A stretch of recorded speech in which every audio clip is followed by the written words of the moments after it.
আমার প্রিয় বন্ধুরা, আজকে আমি রসমালাই করব, মানে চমচম মালাই চমচম করব। তার জন্য এখানে ছানা নিয়েছি, এইমাত্র ছানাটা করলাম 1 কেজি দুধের। আর নিয়েছি এখানে 2 চামচ ময়দা, সুজি 2 চামচ আর চিনি এই চামচের মাপ করে। এবার ছানাটাকে একটু মদে নিয়ে তারপর তোমাদের দেখাচ্ছি। দেখো আমার প্রিয় বন্ধুরা, আমি লেচিগুলো করে নিয়েছি। ছানাটাকে ভালো করে মুদে নিয়ে তারপর লেচিগুলো করে রেখেছি।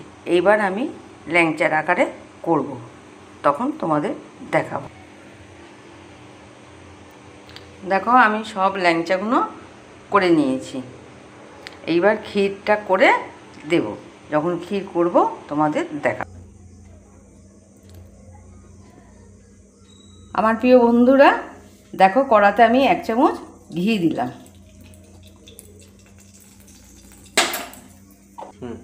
ঘিটা গলে গেছে। এই মালাইটা করার জন্য এবার আমি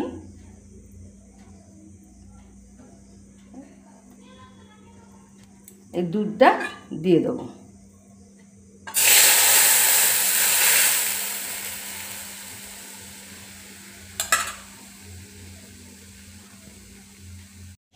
দেখো আমি এই যে ক্ষীর মালাইটা এখন করছি। এর মধ্যে আমি চিনি দেবো অল্প করে 3 চামচ, বেশি চিনি দেব না। তোমরা যদি খাও বেশি মিষ্টি। দেখো আমার মালাইটা হয়ে গেছে। এর থেকে বেশি ঘন করা যাবে না, ফ্রিজে রাখলে জমে যাবে। এরপর একটু ঠান্ডা হলে আমি ওর মধ্যে দেব, আর এর মধ্যে একটু গোলাপ জল দেব একটু ঠান্ডা হলে।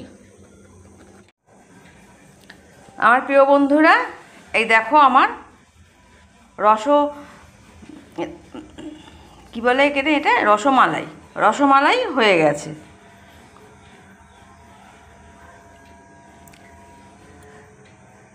চমচম রসমালাই বলে, চমচম রসমালাই এইসব বলে। তা যাই হোক, আমার হয়ে গেছে। আমি এলাচ গুঁড়ো দিইনি, আমি এখানে তোমার একটু গোলাপ জল দিয়েছি, যাতে গন্ধটা টেস্টটা আলাদা রকম লাগে। আমি দিইনি, এলাচ গুঁড়ো দিইনি। তোমরা এইভাবে করে খেয়ে দেখো, আর কেমন হলো, খেতে কেমন লাগলো তোমাদের আমাকে কমেন্ট করে জানিও।